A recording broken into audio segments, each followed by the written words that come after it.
John Torreano, Sag Harbor. I participated in the earlier iteration of this idea when we had artists choose artists in order to promote other artists that people might not be aware of that live out here on the East End. It all started with a dot. And this is about 1968 when I first moved to New York. And there was a lot of anti-painting. As every 10 years, that anti-painting, I was against that idea. So Greenberg promoted this concept of essentialism, which was that photography became the technique for reproducing imagery. And so that took it out of space, out of the working for painting. Painting wasn't supposed to do that now. So everything was supposed to be essentially what it was. So painting should be about paint. It should be about flatness. It could be about color. It shouldn't be about imagery. Sculpture had to be about defining its space and so on. And at the time, I resented that. I didn't even know I was being a rebellious person. But I remember writing down in my notebook, less is less, more is more, no more, no less. And I began to make paintings that had all the different possible ways of creating illusion, but while remaining abstract. So I had a thick over thin part of a painting, and then I had these perspectival bands, and then I used dots as a way of creating illusion. At the time, I wasn't thinking of them as stars.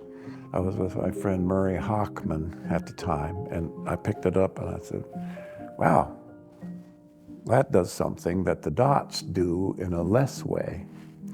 So I started using the gems because of the way the reflections would remind the viewer that wherever they were was at that moment unique.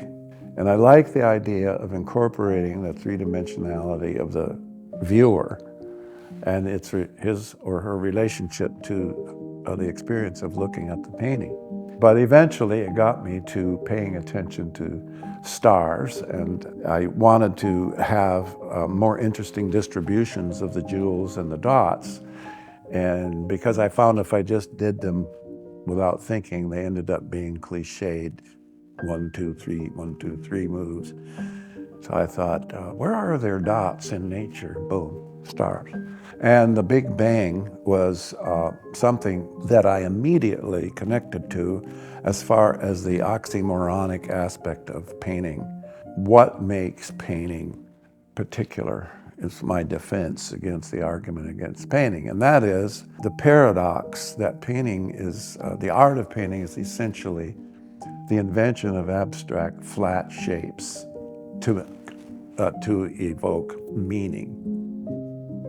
Well, I think it's a very similar role for out here as the Whitney was for there, in a sense. It was the Whitney Museum of American Art. They specialized in younger and new and different artists. And in a way, I see the Parrish functioning that way for the artists in this area. And to feel that there is this institution that promotes and exhibits artists from the area, that's important. This new museum, this new version, it's really stepped it up to a much more of a, let's look at this. It's not just local artists, it's serious. It's part of the potential dialogue in the in the catalog. I look at everyone. And I had many ideas, V.S. Selman's would have made sense because of the stars, and Linda Benglis would have made sense because of the columns and the use of gold leaf and so on.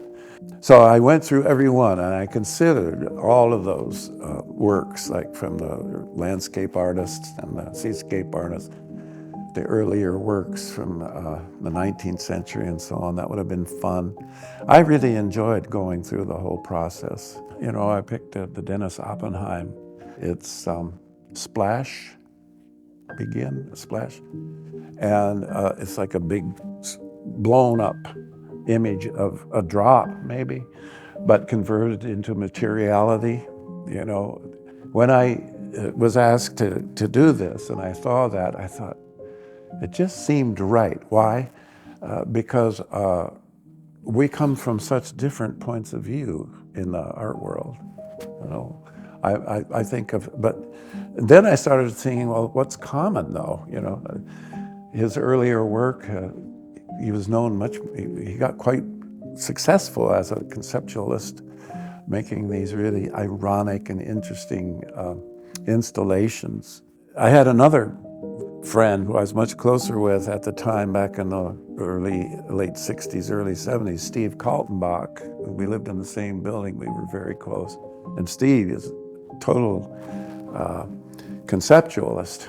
And I always felt that I learned more if I did the opposite, if I did things that I didn't understand. And so I was attracted to the ideas that Steve was espousing at the time. And yes, I thought it was completely the opposite, but then I started to look at the work more in terms of this idea. And you know, that sculpture has like balls on it, which I forgot about, you know, and we have balls here, and it's also quite a contradistinctive idea, in the sense that, you know, you've got aluminum and you've got plastic and color, and that's to make an exaggerated splash. I mean, there are very interesting pop aspects to it, but also conceptual and it's kind of sculpture, but more painterly. And so the use of material, for example, in this work, the use of material, the balls, this one doesn't have gems, but the plywood, the cutting with the routers, the use of drills, plastic gems and what have you, all that materiality is in contradistinction to any potential alternate perception, right? So if you see any illusions of space or movement, then that's in contrast to the feeling of what it is as a big, heavy material. I always assumed that art was about transcending the materiality of the work, and that it was almost like, okay, a mystery that you had to kind of solve. And when you think back on it, that's the concept of transubstantiation. It's a vital idea about Catholicism. And the church, the concept of the Catholic Church, the concept of the universal vision, was a potential view of the world bigger than you know, getting married and have 5 kids and living in a trailer park or something. You know, like, it's bigger than America. You know, it's the whole world. And so having that influence at that level, core level, tied in with what's the meaning of life, which is the primary question that causes people to have a spiritual life. That's how I see my essential core of idea about making work.